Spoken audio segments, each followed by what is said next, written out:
হাবিবে আজমি নাম কি বলেন? উনি আল্লাহর ওলি ছিল না। ইতিহাসের পাতায় যারা ইসলামী ইতিহাস জানেন এরা দেখবেন এই ইতিহাসটা পাবেন, হাবিবে আজমি বিশ্ববিখ্যাত সুদখোর ছিল। কি ছিল? প্রাথমিক জীবনে উনি সুদ খাইতো। এর একটা ছোট্ট এক্সাম্পল দেই। উনি এক সুদ গ্রহীতার বাড়িতে গেলেন সুদের টাকা আনার জন্য, তে মালিক পলায় গেছে। এখনো দেখবেন সুদখোররা যখন বাড়িতে যায় বা কিস্তির লোকেরা যখন বাড়িতে যায়, টাকা না থাকলে মালিক কিন্তু পলায়। বাস্তব কিনা বলেন? বলেন না বাস্তব কিনা? বাস্তব। তে তখনও ওই মহিলার স্বামী সুদ গ্রহীতা পলায় গেছে। স্ত্রীর কাছে যাইয়া বলে, আমার সুদের আজকে ডেট হয়ে গেছে 2 দিন, এখনো লেট হচ্ছে কেন? বলে, আমার স্বামী তো বাসায় নাই, উনি আসলে আলোচনা করব। কাজ হবে না। কি আছে দেখো? দেখে একটা বকরি আছে। কি আছে? একটা বকরি। কয়টা জবাই করো? কেন? তুমি তো এখন সুদ দিতে পারবা না, এটা জবাই করে মাথাটা আমি নিয়ে যাব, আর পুরা বকরি তোমার থাকবে। এটা সুদের লাভের পাইন হিসাবে নিয়ে যাব। আমি খালি যাই না লোক না, আমি হাবিবে আজমি খালি যাই না লোক না। এখনো যারা সুদ খায় দেখবেন এই নীতিটা আছে। কারো বাড়িতে গেলে এরা তুচ্ছ তাচ্ছিল্য করবে, অপমান করবে, যতগুলো পন্থা লাগে সবগুলো পন্থা দিয়েও টাকা আদায় করবে। আরেকটা মাসালা বলে দেই, সারা জীবন মনে রাখবেন, যারা সুদ খায়, সারা সুদ খায়, জীবনে আপনাকে 500 টাকা হাওলাত দেবে না। এটা মনে রাখেন। যারা সুদ খায় জিন্দেগিতে 500 টাকা যত বন্ধু হোক আপনাকে হাওলাত দেবে না। যতই মানুষে টাকা মাইরা দেয়, কিন্তু রেগুলার মানুষ তোমার বেশ হাওলাত দেবেই, মায়া লাগে যাও। কিন্তু যারা সুদ খায়, আল্লাহ বলেন তাদের অন্তরে শয়তানে এমনভাবে এদের অন্তর নষ্ট করে দিয়েছে, মায়া মহব্বত এই ক্ষেত্রে তাদেরকে একের জেরু বানাই দিছে। এরা কখনোই আপনাকে হাওলাত দেবে না। এটা বাস্তব প্রমাণ। যারা সুদ খায়, যদি এলাকায় থাকতে হয় পার্সোনালি যায় দেখেন, সুদের লেগে যাবেন 2 লাখ আছে, 5 লাখ আছে, হাওলাতের লেগিয়া ও ছিল একটু আগে দেলাইছি, তুই 2 ঘন্টা আগে এলো হয়তো। বাস্তব কিনা বলেন? এই জন্য অনুরোধ করি, আমার যে উদ্দেশ্যটা, আমারে আপনারা 2 বছর প্লাস থেকে চিনেন না। আমার ওয়াজের মূল উদ্দেশ্য হচ্ছে আপনারা বাচ্চা যান। কি করে যান? এই জন্য আমি সুদখোরের ঘরের সুদখোর এভাবে বলি নাই। আমি এরপরও চেষ্টা করছি যেন অপমান না হয়, সর্বাত্মক চেষ্টা করছি। আপনাদের অপমান করা আমার লক্ষ্য না, আল্লাহরও লক্ষ্য না। আল্লাহরও লক্ষ্য আপনাকে জান্নাতে নেওয়া, আর বান্দারও লক্ষ্য জান্নাতের রাস্তা দেখায়। সুবহানাল্লাহ। আপনি যদি আগুনে পড়েন, এখন যদি আমি না বাঁচাই, আমারে কি করবেন আপনারা? সবাই বলবেন। একটা লোক আগুনে পড়তেছে, একটা বাচ্চা আগুনে পড়তেছে, আর আমি দাঁড়ায় আল্লাহু আকবার নামাজ পড়তেছি, আল্লাহর ওলি। বলেন আপনারা আমার সম্বন্ধে ভালো ধারণা পোষণ করবেন না খারাপ? সবাই একটু বলেন না। আমি না নামাজ পড়তেছি, আমি তো নামাজ পড়তেছি, এরপরও খারাপ? মাশাআল্লাহ, এই তো দারুণ কথা বলেছেন। নামাজ আমি পরে পড়তে পারবো, কিন্তু বাচ্চাটা পড়ে গেলে এটার সুযোগ আমার কাছে ইসলাম ঐক্যতই বলে, তুমি ফরজ নামাজও দাঁড়াইছো, আগুন লাগছে, অনুভব হয়েছে, তুমি বুঝতে পারতেছো আগুন লাগছে, নামাজ ছেড়ে দিয়ে আগুন নিবাও। সুবহানাল্লাহ। তাইলে আপনি যদি আমি নামাজ পড়ি আল্লাহর কাজ, তারপর আপনি বলবেন নাজমুল হুজুর কত পাশান, নামাজ পড়লে কি লাভ দিব? একটা মাসুম বাচ্চা মরে যাচ্ছে, এবারে নামাজি, ঠিক কিনা বলেন? এই জায়গায় বাঁচানো কি অপরিহার্য? ঠিক। এই আজকের ওয়াজটা এটাই। আপনারা এই সুদের কাজ করে যারা করতেছে এরা জাহান্নামে চলে যাচ্ছে। আমি কোরআনের চোখ দিয়ে দেখতেছি, আল্লাহর কোরআনের চোখ দিয়ে আমি দেখতেছি যে আপনি জাহান্নামের সাথে সম্পর্ক তৈরি করছেন।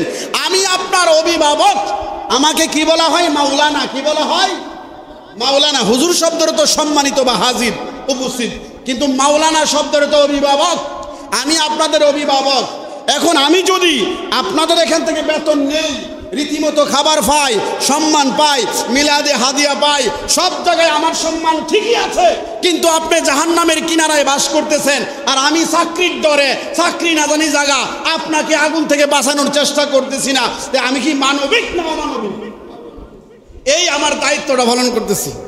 যদি কারো কেউ এই ভুলে থাকেন, আপনারা কোশ্চিন কালেও ভুল বুঝবেন না যে নাজমুল হুজুর আপনার বিরুদ্ধে। আমি আপনার পক্ষে, সুদটা ছাইরা দেন, জান্নাতের রাস্তা ইনশাআল্লাহ আমি দেখাবো। 60টা কবিরা গুনাহ আছে, কবিরা গুনাহ 100-র অধিক। তার মধ্যে আকবারুল কাবাইর, এই 7টা হচ্ছে আরো ভয়ঙ্কর। এই 7টা কবিরা গুনার মধ্যে একটা কবিরা গুনাহ হচ্ছে সুদ। বলেন কি? জোরে বলেন কি? সুদ। সুদ সম্পর্কে পবিত্র কোরআনে প্রায় 8টা আয়াত আল্লাহ নাজিল করেছেন। কয়টা? প্রায় 8টা আয়াত রব্বুল আলামিন নাজিল করেছেন।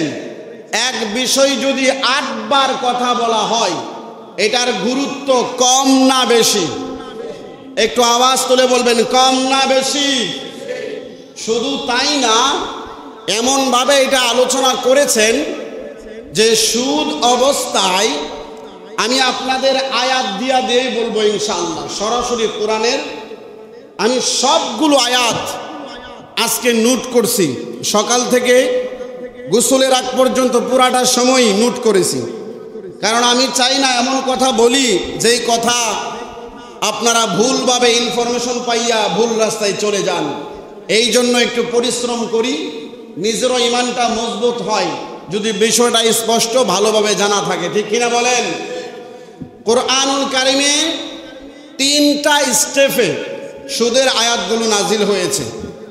সর্বপ্রথমে সরাসরি হারাম করে দেননি, আস্তে আস্তে প্রথমবার এটার ক্ষতি বুঝাইছে আল্লাহ, তারপরে হুঁশিয়ার করছে, তৃতীয়বার একেবারে হারাম করে দিয়েছে। সুদের শেষ আয়াতটা যখন নাজিল হয় 9 হিজরি, মনে রাখবেন কত হিজরি? আরো জোরে বলেন, কত হিজরি? রাসূলুল্লাহ সাল্লাল্লাহু আলাইহি সাল্লাম দুনিয়া থেকে পর্দা করেছেন 11 হিজরি। আর সুদের সর্বশেষ আয়াত, কমপ্লিট বিধানের আয়াত নাজিল হয় 9 হিজরি, অর্থাৎ রাসূল দুনিয়া থেকে বিদায় হওয়ার 2 বছর আগে কমপ্লিটলি সুদকে হারাম করে দেওয়া হয়েছে।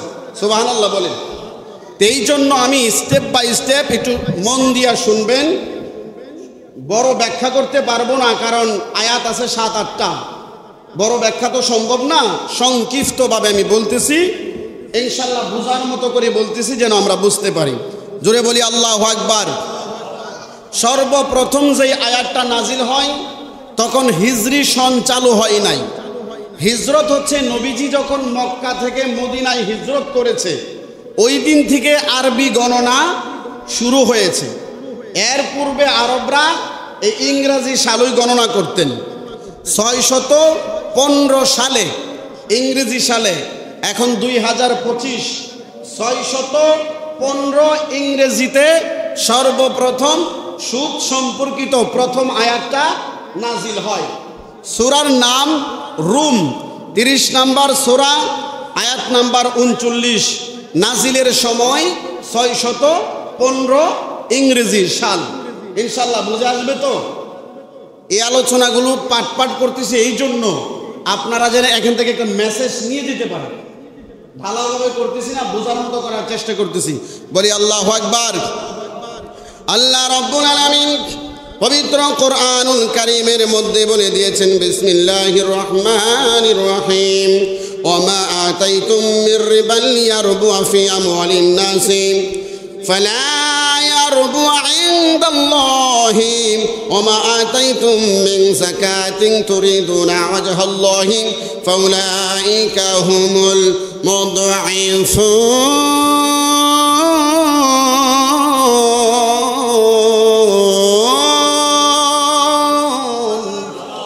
সুরে সুরে বলেন আল্লাহু আকবার। বাবা জিরানে আমার, বন্ধুরানে আমার, আমার আল্লাহ, মায়ার আল্লাহ, দয়ার আল্লাহ এই আয়াতখানা সুদ সম্পর্কে সর্বপ্রথম নাজিল করেছে।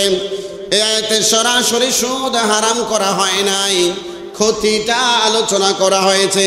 আল্লাহ তাআলা বলেন, মানুষের ধন সম্পদে, তোমাদের ধন সম্পদ বৃদ্ধি পাবে এই আশায় তোমরা সুদে যা কিছু মানুষের কাছে লাগাও, আল্লাহর কাছে বৃদ্ধি পায় না। যদিও বাহ্যিক দৃষ্টিতে দেখা যায় সুদের মাধ্যমে সুদখোর অনেক টাকাওয়ালা হয়ে যাচ্ছে। আল্লাহ কয় যে আশায় তোমরা সুদ মানুষকে দিচ্ছ, তোমাদের বাহিক দৃষ্টিতে যদিও দেখা যায় তোমরা লাভবান হচ্ছ, আমার আল্লাহ কয় না না রে বান্দা, আমি আল্লাহর কাছে তুমি লাভবান না, তুমি হইলা ক্ষতিগ্রস্ত। জোরে জোরে বলেন আল্লাহু আকবার। আমার আল্লাহ বলেন, আল্লাহর সন্তুষ্টি লাভের আশায় পবিত্র অন্তরে যারা মানুষকে দান সদকা করে থাকে, অতএব তারাই হলো দ্বিগুণ লাভ প্রাপ্ত। এখানে আমার আল্লাহ সুদের আলোচনা করেছেন, হারাম করে নাই। খুব মন দিয়ে আমরা শুনব। এটা হচ্ছে সর্বপ্রথম নাজিলের প্রথম আয়াত, সুদ সম্পর্কিত। মক্কায় অবতীর্ণ হয়েছে। আমার আল্লাহ সুদের ক্ষতির অংশটা তুলে ধরেছেন। যদিও বাহিক দৃষ্টিতে দেখা যায় লাভের মাধ্যমে তোমরা অনেক লাভ পাচ্ছ, আমি আল্লাহর কাছে লাভ হয় নাই। আমি আল্লাহর কাছে তোমার চরিত্র, তোমার মর্যাদা, তোমার পরকাল ধ্বংস হয়ে যাচ্ছে। এখানে আমার আল্লাহ সুদের ভয়াবহ ক্ষতি তুলে ধরে নাই, শুধু লাভ ক্ষতি বলেছে, শাস্তির কথা উল্লেখ করে নাই। এটা হচ্ছে প্রথম আয়াত, নাজিলের প্রথম আয়াত। দ্বিতীয় আয়াত নাজিল হয়, আমার আল্লাহ দ্বিতীয় আয়াতে বলেন, বিসমিল্লাহির রহমানির রহিম ওয়া আখযিহিমুর রিবা ওয়া ক্বাদ নুহু আনহু ওয়া আকলিহিম। আমার আল্লাহ তাআলা বলেন, আমওয়ালান নাসি বিল বাতিল ওয়া আ'তাদনা লিল কাফিরিনা বিআন্নাহুম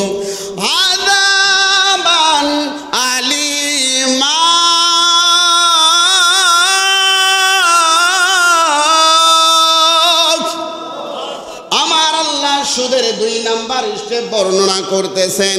আল্লাহ কয়, ইহুদিরা সুদ নিষিদ্ধ হওয়া জানার পরেও আমার আল্লাহ সুদ হারাম করেছেন। এই কথা জানার পরেও যারা ইহুদি তৌরাত কিতাব জানতো, ইনজিল কিতাব জানতো, তারপরেও তারা সুদ খেয়েছে। এই জন্য আমি আল্লাহ এদেরকে শাস্তি হিসাবে এদের কিছু হালাল খাদ্য আমি আল্লাহ হারাম করে দিয়েছি। যেমন উট জবাই করে খাওয়া হালাল, হরিণ জবাই করে খাওয়া হালাল, বকরি জবাই করে খাওয়া হালাল, গরু মহিষ জবাই করে খাওয়া হালাল। এই হালাল বস্তুগুলো আমি আল্লাহ সুদ খাওয়ার কারণে তাদের উপরে হারাম করে দিয়েছি। এখন কথা হলো, হুজুর দুই নাম্বার স্টেপে আমার আল্লাহ ইহুদের আলোচনা কেন করেছেন? আল্লাহ তাআলা বলেন, বান্দা আমি আল্লাহ মূলত তোমাদের ক্ষতি চাই না, যে সুদের কারণে তুমি প্রথমেই জাহান্নামে চলে যাও, এটা আমি আল্লাহ চাই না। আমি চাই তুমি বুঝার পরে সুদ ছাইরা দিয়া তওবা কইরা আমি আল্লাহর জান্নাতে চলে যাও। জোরে জোরে বলেন আল্লাহু আকবার। আমরা যারা উলামায়ে কেরাম আলোচনা করি, আমাদের উদ্দেশ্য থাকতে হবে সুদখোর যেন সুদ ছাইরা ভালো হয়ে যায়, সুদখোর যেন জাহান্নামে যায়, এই উদ্দেশ্য আলেমদের থাকা জায়েজ নয়। সুদখোর জান্নাতে যাবে এই আশাই সুদের বয়ান আমি করতেছি। আল্লাহর কোরআন সামনে নিয়ে বলতেছি, আমার আল্লাহ চাই না সুদখোররা জাহান্নামে যাক, আল্লাহ চাই সুদ ছাইরা দিয়া তওবা কইরা জান্নাতে চলে যাও। জোরে জোরে বলেন আল্লাহু আকবার। আমার আল্লাহর উদ্দেশ্য যদি সুদখোর জাহান্নামে যাওয়ার থাকতো, প্রথম আয়াতে বলতেন সুদ যারা খেয়েছো জাহান্নামে চলে যাও। 2 নাম্বার আয়াত নাজিল করতেন না, 3 নাম্বার আয়াত নাজিল করতেন না, 8 খানা আয়াত আমার আল্লাহ নাজিল করতেন না। মন দিয়া শুনবেন। 2 নাম্বারে আমার আল্লাহ ইহুদিদের ঘটনা শুনাইলেন, সামথিং কিছু আযাবের বর্ণনা। সুদ খাওয়ার কারণে আমার আল্লাহ কয় হালাল বস্তুগুলো তাদের উপরে হারাম করে দিলাম। অর্থাৎ হে মুসলমানের দলেরা, তোমরা যদি সুদ খাও তোমাদের উপর এই আযাব আমি আল্লাহ দিতে পারি। ভাত খাওয়া হালাল, গোশত খাওয়া হালাল, আমি আল্লাহ যদি হারাম করে দেই সুদ খাওয়ার অপরাধে তোমাদেরকে বাঁচানোর কেউ নাই। জোরে বলেন আল্লাহু আকবার। এরপরে আমার আল্লাহ 3 নম্বর আয়াত নাজিল করলেন।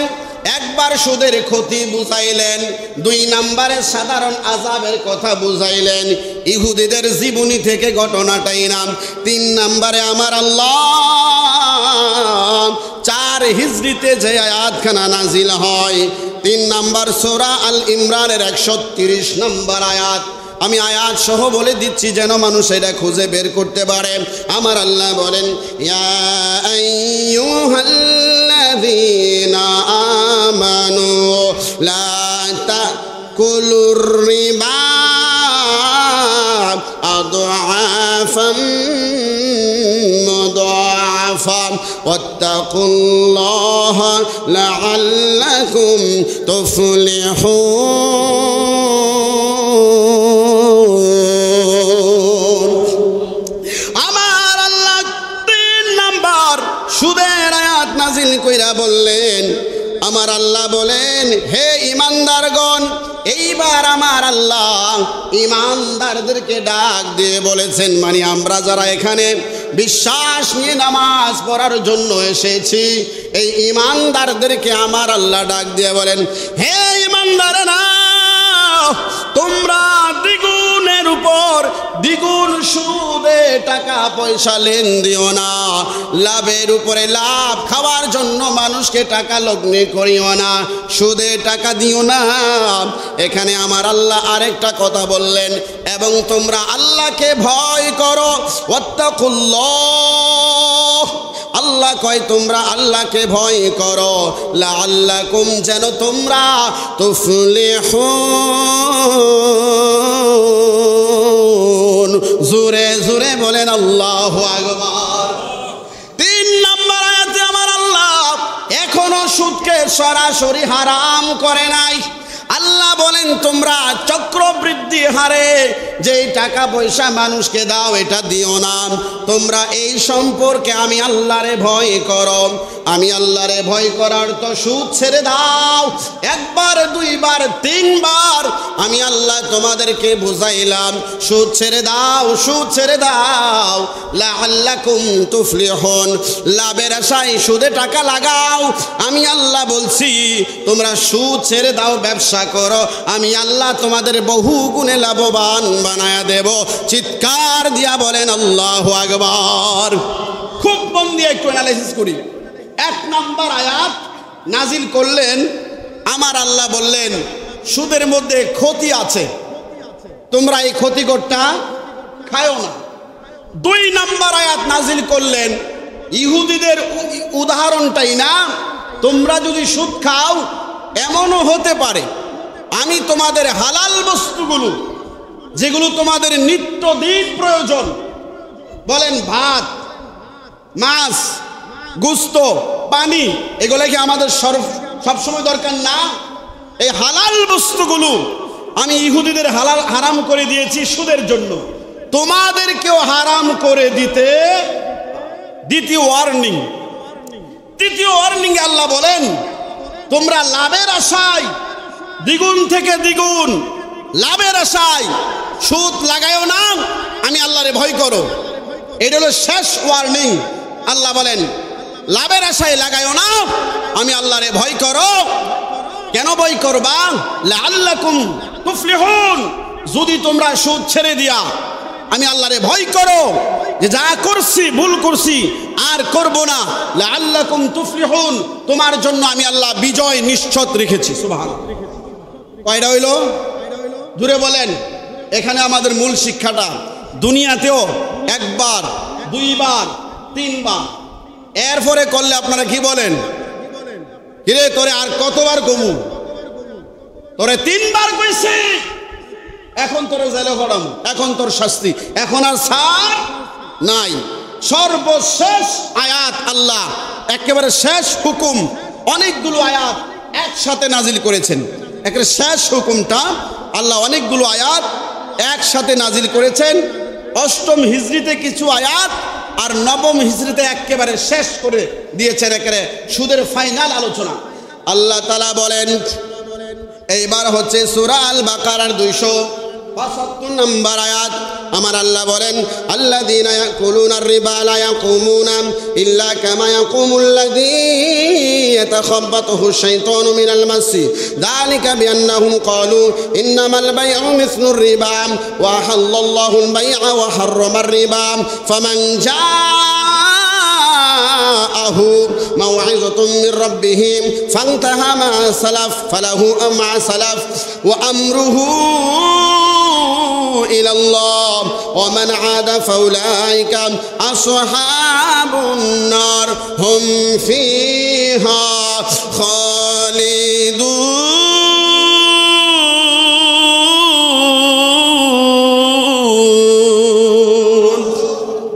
আল্লাহ রাব্বুল আলামিন বলেন, যারা সুদ খাও, আমার আল্লাহ বলেন যারা সুদ খায় তারা শয়তান যাকে স্পর্শ করে পাগল বানিয়ে দিয়েছেন। যারা সুদখোর তাদের উদাহরণ আমার আল্লাহ দিচ্ছেন। 3 বার তোমাদেরকে ওয়ার্নিং দিলাম, 3 বার আমি আল্লাহ তোমাদেরকে সতর্ক করলাম। ফাইনাল সিদ্ধান্ত শুনে নাও, এখনো যারা সুদ খাইবা তোমাদের উদাহরণ হলো শয়তান যারা স্পর্শ করে পাগল বানিয়ে দেয়। ওই ব্যক্তি ভালো বুঝে না, মন্দ বুঝে না, শয়তান যেভাবে চালায় সেইভাবে চলে। একজন সুদখোর কিয়ামতের ময়দানে পাগল হইয়া আল্লাহর দরবারে উঠবে, পাগল মাতাল হইয়া আল্লাহর দরবারে উঠবে। তার ঈমান সম্বন্ধে তার ধারণা থাকবে না, তার ইসলাম সম্বন্ধে তার কোনো কিছু স্মরণ থাকবে না, তার নবী সম্বন্ধে তার কোনো কিছুই মনে থাকবে না। পাগল মাতাল হইয়া কিয়ামতের ময়দানে আমার আল্লাহ কয় আমার সামনে দাঁড়াবে। এর কারণ হলো সুদ যারা খায় তারা উদাহরণ দেয়, আমরা টাকা দিয়া টাকা আনি, সুদটা তো ব্যবসারই মতো। এখন যদিও কেউ উদাহরণ নাও দেয়, রাসূলের যুগে যখন সুদ যারা খাইতো এরা উদাহরণ দিত, মুহাম্মদ সাল্লাল্লাহু আলাইহি সাল্লাম ব্যবসা করে টাকা দিয়া, আমরা টাকা দিয়া টাকা আনি, এটা তো ব্যবসারই মতো। এই কথাটা যারা সুদ খাইতো রাসূলের যুগে এরা নবীরে উদাহরণ দিত যে মুহাম্মদ সাল্লাল্লাহু আলাইহি সাল্লাম ব্যবসা করে, সাহাবীরা ব্যবসা করে টাকা দিয়া টাকা আনে, টাকা দিয়া মাল কিনে, মাল বিক্রি করে টাকাই তো আনে। উনি ঘুরায়া খায় আর আমরা ডাইরেক্ট খাই, আমরা টাকা দেই টাকা নেই। এটা সুদ হবে কেন? সুদ হবে কেন দেখেন, ব্যবসার মধ্যে মাইরের চিন্তা আছে, ব্যবসার মধ্যে লসের চিন্তা আছে, কিন্তু যারা সুদ খায় এদের লস নাই। সুদ গ্রহীতা যিনি সুদ নিয়েছে এ মরে যাক, এর বউ বাচ্চা মরে যাক, কিন্তু যিনি সুদখোর উনি এটা আনবেই, সুদের লাভটা আনবেই। এটা হচ্ছে সুদ। সুদ মানে একজন বড়লোক হবে আর একজন সারা জীবন মুনির মতো থাকবে, এটা হচ্ছে সুদ। ব্যবসা হচ্ছে মানুষ আস্তে আস্তে ব্যবসার মাধ্যমে সচ্ছল হয়ে যাবে, সুবহানাল্লাহ। ভিক্ষা করা এগুলা কমে যাবে ব্যবসার মাধ্যমে। ছোট্ট একটা ব্যবসা হোক, আগে পরে রাসূলের সুন্নতের জন্য আপনার একটা চলার কাঠামো আমার আল্লাহ তৈরি করে দিবেন, সুবহানাল্লাহ বলেন। তে সুদ কি চলবে না বন্ধ হবে বলেন? এরপরে আল্লাহ তাআলা আরো বলতেছেন স্টেপ বাই স্টেপ আয়াত। এরপরে আমার আল্লাহ বলেন 75 পরে 76 আল্লাহ বলেন ইয়ামহাকুল্লাহুর রিবা ওয়া ইউরবিস সাদাকাত ওয়াল্লাহু লা ইউহিব্বু কুল্লা কাফফারিন আফিম।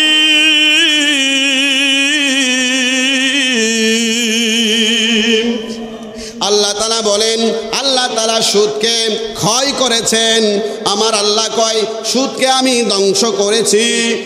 আর যারা দান করে দানকে আমি আল্লাহ বহু গুণে বাড়ায়া দিয়েছি। আল্লাহ রব্বুল আলামিন বলেন যারা সুদ খায় এই রকম পাপাচারীদেরকে আমি আল্লাহ পছন্দ করি না, আমি আল্লাহ ভালোবাসি না। এটা ফাইনাল বিধান নাজিল করতেছে আমার আল্লাহ। অনেকগুলো আয়াত দিয়ে লাস্টে কথা বলেছেন। এরপরে আমার আল্লাহ বলেন 79 নম্বর আয়াতে 279 নম্বর আয়াতে আল্লাহ বলেন একেবারে শেষ আয়াত ফাইল্লাম তাফআলু ফাযানু বিহারবিম মিনাল্লাহি ওয়া রাসূলি ওয়া ইন তুফআল। এরপরে আমার আল্লাহ বলেন ওয়া ইন তুবতুম ফালাকুম রুউসু আমওয়ালিকুম লা তাজলিমুনা ওয়া লা তুযলামুন। আওয়াজ করে বলেন আল্লাহু আকবার। এই আয়াতটা সুদের সর্বশেষ আয়াত, সূরা আল বাকারা 279 নম্বর আয়াত, সর্বশেষ আয়াত, ভয়ঙ্কর আয়াত। আল্লাহ তাআলা বলেন যারা সুদ খাও, আল্লাহ বলেন কিন্তু যদি এতগুলো ব্যাখ্যা করার পরেও যারা সুদ খাবে, আমি আল্লাহ 3-4 বার 3টা স্টেপে তাদেরকে বুঝাইলাম, এরপরেও যারা সুদ খাবে, আমার আল্লাহ তাআলা বলেন তাহলে আল্লাহ এবং পরে আমার রসুল, আল্লাহ এবং রসুলের বিরুদ্ধে যুদ্ধ করার জন্য প্রস্তুত হয়ে যাও। বিহারবিন মিনাল্লাহি ওয়া রাসূলি, হারবুন মানে যুদ্ধ, মিনাল্লাহি আল্লাহর সাথে, ওয়া রাসূলি এবং রাসূলের সাথে যুদ্ধ করার জন্য রেডি হয়ে যাও। এখন তো চিন্তা করেন, এই যুদ্ধ করা হারাম। যুদ্ধ করা কি? আরো জোরে বলেন, যুদ্ধ করা কি? আল্লাহ এবং রসুলের সাথে যুদ্ধ ঘোষণা করা জায়েজ না হারাম? আরো জোরে বলেন। এতক্ষণ পর্যন্ত সুদখোর যদি সুদ ছাইরা দিত, সে তাওবা করলে তাওবার রাস্তা খোলা ছিল। এতগুলো ব্যাখ্যার পরেও যারা 1450 বছর এখনো যারা কন্টিনিউয়াস সুদ খাচ্ছেন, এদের সম্বন্ধে এই আয়াতে বলতেছে এরা আল্লাহ এবং রসুলের সাথে যুদ্ধ করার জন্য যেন প্রস্তুত হয়ে যায়। বলেন তো এর অর্থ কি? আল্লাহ এবং রসুলের সাথে যুদ্ধ করার কোনো ব্যবস্থা আমাদের আছে? আওয়াজ করে বলেন। এর অর্থ হচ্ছে এই আয়াতের মানা, এই আয়াতের ইয়ানি ব্যাখ্যা হচ্ছে, রাসূল বলেন কিয়ামতের ময়দানে এই সর্বশেষ আয়াত পাওয়ার পরেও যে আল্লাহ এবং রসুলের সাথে যুদ্ধ করতে হবে, এই আয়াত শোনার পরেও যারা সুদটা কন্টিনিউয়াসলি চালাচ্ছে, আল্লাহ বলবেন কিয়ামতের ময়দানে আমি আমার রসুল এখানে দাঁড়াইলাম, এখন তোমরা সুদখোরের দলেরা একসাথে যাইয়া আমার এবং আমার নবীর সাথে যুদ্ধের জন্য প্রস্তুত হয়ে যাও। নাউজুবিল্লাহ কইতেন না? কি পরিমাণ ভয়ঙ্কর! এর অর্থ হচ্ছে আল্লাহ এবং রসুলের সাথে যুদ্ধ করা কুফরি। এখনো যারা কন্টিনিউয়াসলি সুদ খাবে এরা কুফরি করলো, আর কুফরি করার কারণে কিয়ামতের ময়দানে আল্লাহ বলবেন আমার সাথে যুদ্ধ করো, নবীর সাথে যুদ্ধ করবে, যুদ্ধ করো, যুদ্ধ করতে পারবে না। আর যারা কুফরি করে এদেরকে আমি আল্লাহ যদি কুফরি অবস্থায় মৃত্যুবরণ করে, সুদ খাওয়া অবস্থায় যদি মৃত্যুবরণ করে, সে মুসলমানের নাম এর খাতায় নামই থাকবে না, কাফের হিসাবে কিয়ামতের ময়দানে আল্লাহর দরবারে উঠবে। আল্লাহ বলবে ইহুদির মধ্যে যারা সুদ খেয়েছে আমার নিষেধের পরও মানে নাই, এদের সাথে তোমরা জাহান্নামে চলে যাও। নাউজুবিল্লাহ কইতেন না? আচ্ছা বলেন, আজকে যে আয়াতগুলো বললাম অনেকগুলো আয়াত না? এতগুলো আয়াত যদি আল্লাহ বলে, দুনিয়ার সাধারণ কোনো মানুষও যদি একটা কথা 10 বার 8 বার বলে, এই লোকটার যদি কিছু পাওয়ার থাকে জাগতিক, আমাদের ভিতরে ভয় ডর তৈরি হয়ে যায়। এই লোকটা এতবার কথাটা বলছে, আমি এখনো মানি নাই, না জানি আমার ঘর বাড়ি কোন সময় ভাঙ্গা শুরু করে। বলেন বাস্তব কিনা? একটু জোরে বলেন না, বাস্তব কিনা? তাইলে আমরা আল্লাহর কি বই করলাম? হাকিকতান যারা এখনো সুদ খাইতেছে, হাকিকতের অর্থ এরা আল্লাহরে ভয়ই করে না। যদিও বলে হ্যাঁ আল্লাহরে ভয় করি, তওবা মিলাদ পড়ি, নামাজ পড়ি, মাঝে মধ্যে সারিও, কিন্তু হাকিকতান এরা আল্লাহরে ভয় করে না। আল্লাহরে ভয় করলে আল্লাহ যদি 8 বার একটা কথা বুঝায়, 3টা স্টেপে 8টা বক্তব্য শোনায়, এরপরেও মানুষ তো চিন্তা করবে আমি না খাইয়া মারা যাব, তারপরে সুদ খাবো না। এটা থাকবে একজন মুমিনের চিন্তা, ঠিক কিনা বলেন? আমরা কি চিরস্থায়ী? যারা সুদ খায় না এরা তো মরে, যারা সুদ খায় এরা মনে মরে না, মরে না। তাহলে মরবেন যেহেতু সতর্ক তো হতেই হবে, ঠিক কিনা বলেন? রাসূল হাদিসের মধ্যে কি ভয়ঙ্কর কথা বলেছেন দেখেন। রাসূল হাদিসের মধ্যে বলেন, ইবনে মাজাহ শরীফের 2274 নম্বর হাদিস, আল্লাহর নবী বলেন সুদ খাওয়ার 70টা গুনাহ আছে। বলেন কয়টা? আরেকটা হাদিস আছে 73টা গুনাহ। কয়টা গুনাহ? 70 থেকে 73টা গুনাহ আছে সুদের। তার মধ্যে সবচাইতে বড় গুনাহটা হচ্ছে আল্লাহর সাথে শিরিক বা কুফরি করা, আর সবচাইতে ছোট্ট গুনাহ যেটা, আপন মাকে, যেই মা আপনাকে জন্ম দিছে ওই মাকে বিবাহ করে তার সাথে জিনা করা। নাউজুবিল্লাহ, আসতে বললেন। আমি আল্লাহর শপথ করে বলি, আল্লাহর নবীর হাদিস তো সত্য। কথা বলেন না কেন? আল্লাহর নবীর হাদিস সত্য না? আঙ্গুল তুলে বলেন সত্য না? চিৎকার দিয়ে বলেন সত্য না?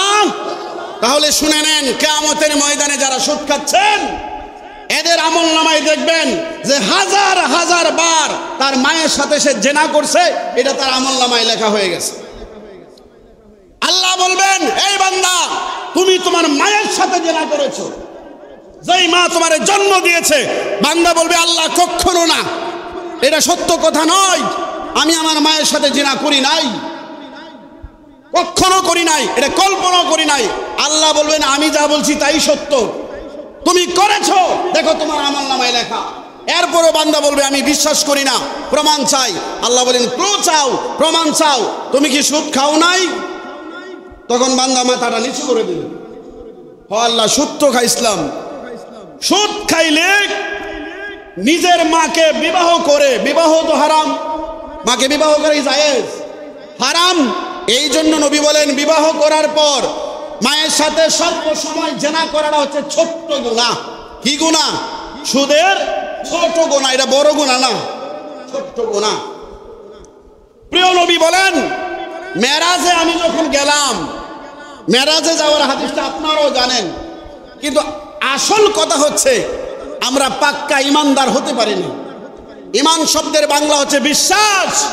যদি মনে প্রাণে কেউ বিশ্বাস করে যে আসলেই মায়ের সাথে জিনা করা হয়, আল্লাহর কসম করে বলেন তো, এটা কি সম্ভব? বলেন সম্ভব এটা? এখানে যারা আছেন যদি 500 কোটি টাকাও দেয়, এই কথা চিন্তা করলে তারা জবাই করবো আমরা, ঠিক কিনা বলেন? যদি কেউ এইসব অফার দিয়ে আসতে, অফার দিতে চায়, তখনই এরা জবাই করবো, ঠিক কিনা বলেন? তাইলে এটা তো আপনি মানতেছেন এটা সম্ভব না, কিন্তু আল্লাহর নবীর হাদিস তো আপনার সাথে, আপনার আব্বার সাথে, আপনার মার সাথে, সারা দুনিয়ার সাথে সঠিক।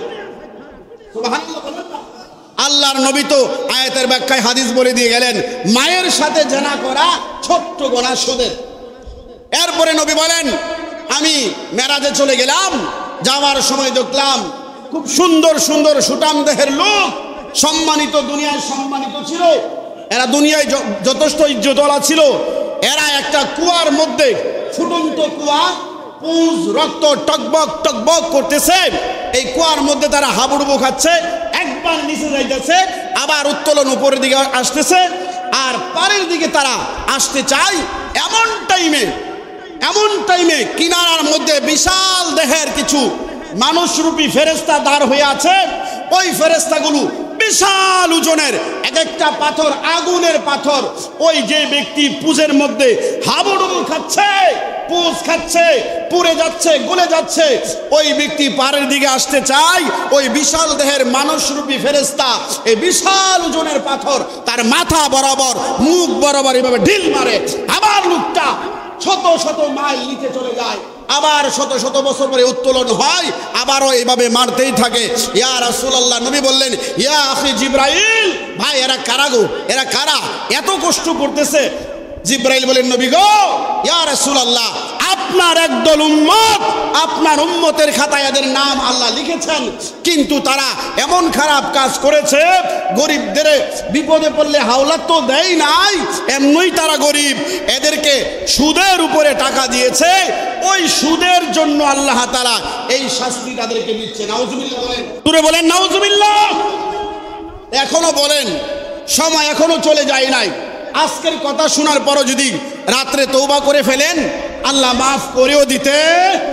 আয়াত এমনি বলছে আল্লাহ, যারা আমি আল্লাহর হুঁশিয়ারি শোনার পরে সুদ ছেড়ে দিয়েছো, তোমাদের মাফ করা বা না করা এটা আমার এখতিয়ারে, এটার জন্য মানুষ তোমাকে আর ধরতে পারবে না যদি আর না খাও।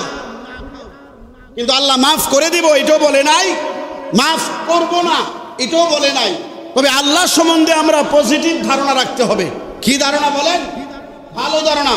যেহেতু আল্লাহ এখানে নীরবতা পালন করেছে, ক্ষমা করব না, ক্ষমা করব কোনোটাই বলে নাই, এর অর্থ হচ্ছে আপনি যদি কান্নাকাটি করেন ক্ষমা করে নিতে পারবেন। সুবহানাল্লাহ বলেন, আর একটু জোরে বলেন না সুবহানাল্লাহ। ছোট্ট একটা গল্প বলি। একজন আল্লাহর ওলি হাবিবে আজমি, নাম কি বলেন? উনি আল্লাহর ওলি ছিল না। ইতিহাসের পাতায় যারা ইসলামী ইতিহাস জানেন এরা দেখবেন এই ইতিহাসটা পাবেন, হাবিবে আজমি বিশ্ববিখ্যাত সুদখোর ছিল। কি ছিল? প্রাথমিক জীবনে উনি সুদ খাইতো। এর একটা ছোট্ট এক্সাম্পল দেই। উনি এক সুদ গ্রহীতার বাড়িতে গেলেন সুদের টাকা আনার জন্য, তে মালিক পলায় গেছে। এখনো দেখবেন সুদখোররা যখন বাড়িতে যায় বা কিস্তির লোকেরা যখন বাড়িতে যায়, টাকা না থাকলে মালিক কিন্তু পলায়। বাস্তব কিনা বলেন? বলেন না বাস্তব কিনা? বাস্তব। তে তখনও ওই মহিলার স্বামী সুদ গ্রহীতা পলায় গেছে। স্ত্রীর কাছে যাইয়া বলে, আমার সুদের আজকে ডেট হয়ে গেছে 2 দিন, এখনো লেট হচ্ছে কেন? বলে আমার স্বামী তো বাসায় নাই, উনি আসলে আলোচনা করব। কাজ হবে না। কি আছে দেখো? দেখে একটা বকরি আছে। কি আছে? একটা বকরি। কয়টা জবাই করো? কেন? তুমি তো এখন সুদ দিতে পারবা না, এটা জবাই করে মাথাটা আমি নিয়ে যাব, আর পুরা বকরি তোমার থাকবে। এটা সুদের লাভের পাইন হিসাবে নিয়ে যাব। আমি খালি যাওই না লুক না, আমি হাবিবে আজমি খালি যাওই না লুক না। এখনো যারা সুদ খায় দেখবেন এই নীতিটা আছে। কারো বাড়িতে গেলে এরা তুচ্ছ তাচ্ছিল্য করবে, অপমান করবে, যতগুলো পন্থা লাগে সবগুলো পন্থা দিয়েও টাকা আদায় করবে। আরেকটা মাসালা বলে দেই, সারা জীবন মনে রাখবেন, যারা সুদ খায়, সারা সুদ খায়, জীবনে আপনাকে 500 টাকা হাওলাত দেবে না। এটা মনে রাখেন। যারা সুদ খায় জিন্দেগিতে 500 টাকা যত বন্ধু হোক আপনাকে হাওলাত দেবে না। যতই মানুষে টাকা মাইরা দেয়, কিন্তু রেগুলার মানুষ তোমার বেশ হাওলাত দেবেই, মায়া লাগে যাও। কিন্তু যারা সুদ খায় আল্লাহ বলেন তাদের অন্তরে শয়তানে এমনভাবে এদের অন্তর নষ্ট করে দিয়েছে, মায়া মহব্বত এই ক্ষেত্রে তাদেরকে একের জেরু বানাই দিছে, এরা কখনোই আপনাকে হাওলাত দেবে না। এটা বাস্তব প্রমাণ। যারা সুদ খায় যদি এলাকায় থাকতে থাকে পার্সোনালি যায় দেখেন, সুদের লেগে যাবেন 2 লাখ আছে, 5 লাখ আছে, হাওলাতের লেগিয়া ও ছিল একটু আগে দেলাইছি, তুই 2 ঘন্টা আগে এলো হয়তো। বাস্তব কিনা বলেন? এই জন্য অনুরোধ করি, আমার যে উদ্দেশ্যটা, আমারে আপনারা 2 বছর প্লাস থেকে চিনেন না। আমার ওয়াজের মূল উদ্দেশ্য হচ্ছে আপনারা বাচ্চা যান। কি করে যান? এই জন্য আমি সুদখোরের ঘরের সুদখোর এভাবে বলি নাই। আমি এরপরও চেষ্টা করছি যেন অপমান না হয়, সর্বাত্মক চেষ্টা করছি। আপনাদের অপমান করা আমার লক্ষ্য না, আল্লাহরও লক্ষ্য না। আল্লাহরও লক্ষ্য আপনাকে জান্নাতে নেওয়া, আর বান্দারও লক্ষ্য জান্নাতের রাস্তা দেখা। সুবহানাল্লাহ বলেন। আপনি যদি আগুনে পড়েন, এখন যদি আমি না বাঁচাই, আমারে কি করবেন আপনারা? সবাই বলবেন। একটা লোক আগুনে পড়তেছে, একটা বাচ্চা আগুনে পড়তেছে, আর আমি দাঁড়ায় আল্লাহু আকবার নামাজ পড়তেছি, আল্লাহর ওলি। বলেন আপনারা আমার সম্বন্ধে ভালো ধারণা পোষণ করবেন না খারাপ? সবাই একটু বলেন। না আমি নামাজ পড়তেছি, আমি তো নামাজ পড়তেছি, এরপরও খারাপ? মাশাআল্লাহ, এই তো দারুণ কথা বলেছেন।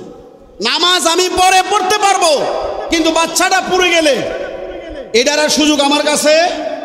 ইসলাম ওই কথাই বলে, তুমি ফরজ নামাজও দাঁড়াইছো, আগুন লাগছে, অনুভব হয়েছে, তুমি বুঝতে পারতেছো আগুন লাগছে, নামাজ ছেড়ে দিয়ে আগুন নিবাও।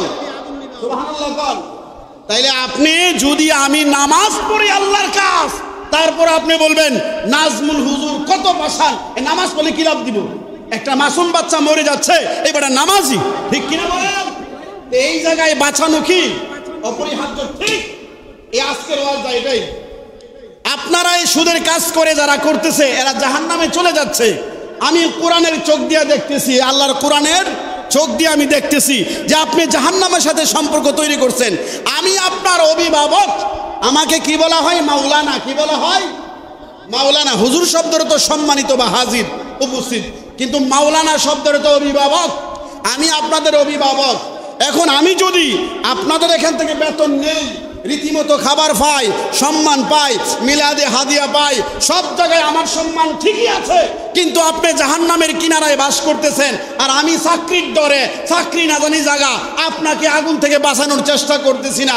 আমি কি মানবিক না অমানবিক? এই আমার দায়িত্বটা পালন করতেছি। যদি কারো কেউ এই ভুলে থাকেন, আপনারা কোশ্চিন কালেও ভুল বুঝবেন না যে নাজমুল হুজুর আপনার বিরুদ্ধে। আমি আপনার পক্ষে, সুদটা ছাইরা দেন, জান্নাতের রাস্তা ইনশাআল্লাহ আমি দেখাবো। সুবহানাল্লাহ বলেন না? তে সুদ চলবে না, ছেড়ে দিতে হবে। জোরে বলেন চলবে না ছেড়ে দিতে হবে? হাত তুলে না, মানে আপনারা কি চলবো? সবাই হাত তুলে বলেন, আল্লাহর স্বীকৃতি দেন। সুদ ছেড়ে দিতে হবে না চলবে? আমি খারাপ বলা দুনো বলবো, যদি হাওয়াই চলবে বলবেন। সুদ চলবে না বলবেন। সুদ, ঘুষ, ঘুষুদ, মিথ্যা কথা, খেতের আইল ঠেলাঠেলি, জোরে কন, নামাজ, নামাজ উসুল তো না, আওয়াজ মানি না, আওয়াজ আসে না, জোরে নামাজ, রোজা, হজ, যাকাত, মিলাদ, কিয়াম, চোখে সুমা, ইবাদত, পর্দা, বশিদা। মারহাবা। আল্লাহ তাআলা আজকের আলোচনা কবুল করুক। সবাই একটু চিৎকার দিয়ে বলি আল্লাহুম্মা আমিন। এই আলোচনাগুলো দরকার আছে না নাই? আল্লাহ রাব্বুল আলামিন আমাকে সহ আমাদের সকলকে আজকের এই আলোচনা আমাদের অন্তর নিয়ে আমল করার তৌফিক দান করুক। একটু জোরালো আওয়াজে সবাই মহব্বতে বলবেন আল্লাহুম্মা আমিন। যাদের সুন্নত নামাজ বাকি আছে, ইনশাআল্লাহ আমরা সুন্নত নামাজ